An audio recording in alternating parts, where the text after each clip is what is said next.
Most important very very previous question class 10 JAC board chemistry.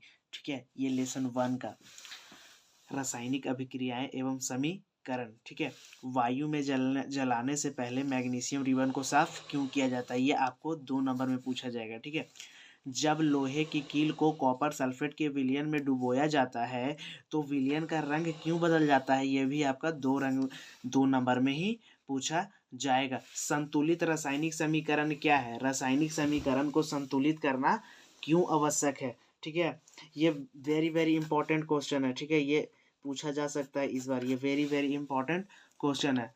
उष्मा श्वसन को ऊष्माक्षेपी अभिक्रिया क्यों कहते हैं, वर्णन कीजिए। विस्थापन एवं द्विविस्थापन अभिक्रियाओं में क्या अंतर है, ये भी वेरी वेरी इंपॉर्टेंट क्वेश्चन है। ठीक है, ये 3 नंबर में पूछे जाएंगे। ठीक है, ये 3 नंबर में पूछे जाएंगे। इससे आपका एक 2 नंबर का प्रश्न उठता है, एक 3 नंबर का। इस लेसन से यानी रासायनिक अभिक्रियाएं एवं समीकरण जो लेसन होता है उससे आपका 2 प्रश्न उठेगा, एक 2 नंबर का और एक 3 नंबर का। ठीक है, एक 2 नंबर का और एक 3 नंबर का प्रश्न उठेगा। संक्षारण क्या है, उदाहरण के साथ बताएं।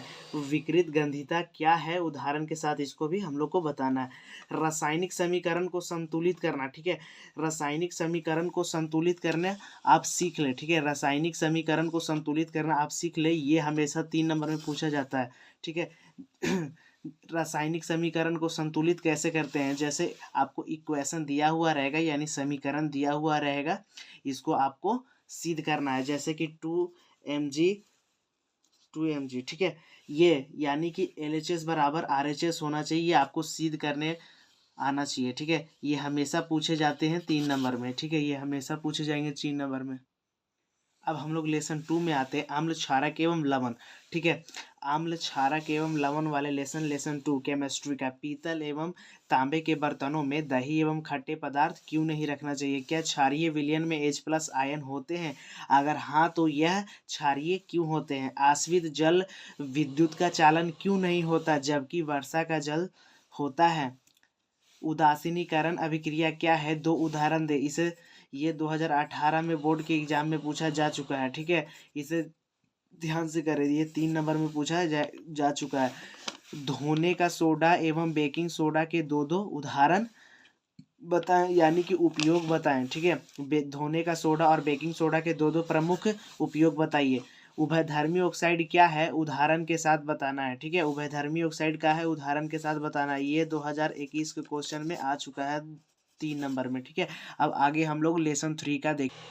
धातु एवं अधातु लेसन 3 केमिस्ट्री 10 का। ठीक है, सोडियम को किरोसिन में डुबोकर क्यों रखा जाता है, इलेक्ट्रॉन के स्थानांतरण के द्वारा Na2O एवं MgO यानी मैग्नीशियम ऑक्साइड का निर्माण दर्शाइए, ये हमेशा पूछा जाता है। ठीक है, ये हमेशा पूछा जाता है। 2023 में भी ये 5 नंबर का क्वेश्चन आ चुका है, 2023 में भी ये 5 नंबर का क्वेश्चन आ चुका है। तो ये आपको इलेक्ट्रॉन का स्थानांतरण करने आना चाहिए, यानी इलेक्ट्रॉन जो देता है, इलेक्ट्रॉन क्या करता है, जो देता है वो आपको सॉल्व करने आना चाहिए। वेरी वेरी इंपॉर्टेंट है। ठीक है, यदि आपको इसे सीखना है तो हमारे प्लेलिस्ट में जाके वीडियो देख सकते हैं।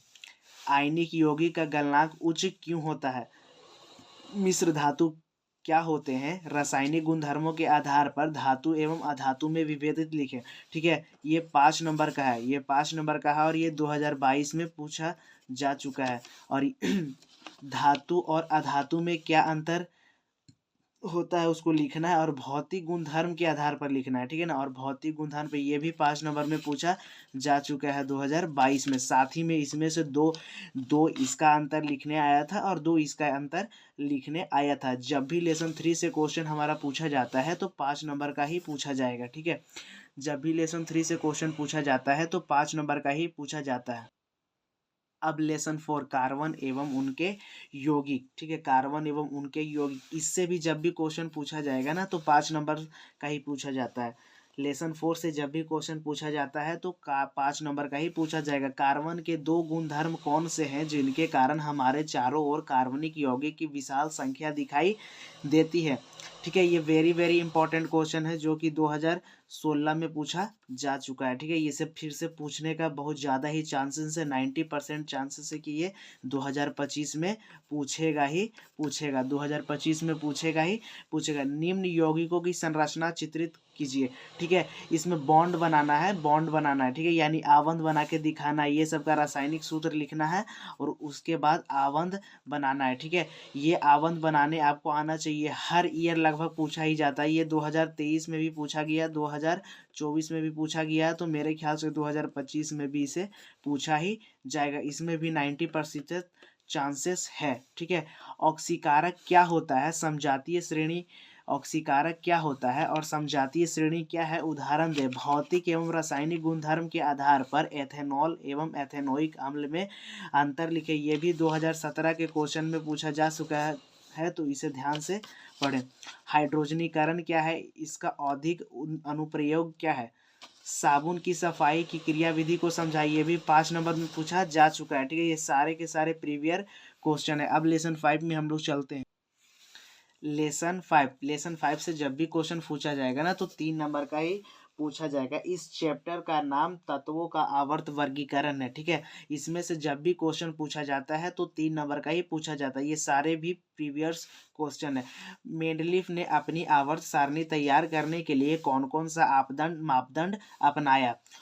आपके अनुसार उत्कृष्ट गैसों को अलग समूह में क्यों रखा गया। आधुनिक आवर्त सारणी एवं मेंडलीफ के आवर्त सारणी में तत्वों की व्यवस्था की तुलना कीजिए, ठीक है।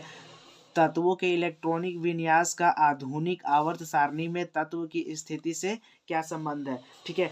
ये सारे क्वेश्चन प्रीवियस क्वेश्चन है, ठीक है ना। 90% चांसेस है कि लड़ेंगे। ये इसी से ही बार बार जेक वाले बायोलॉजी में क्वेश्चन पूछते हैं, ठीक है, इसी से ही।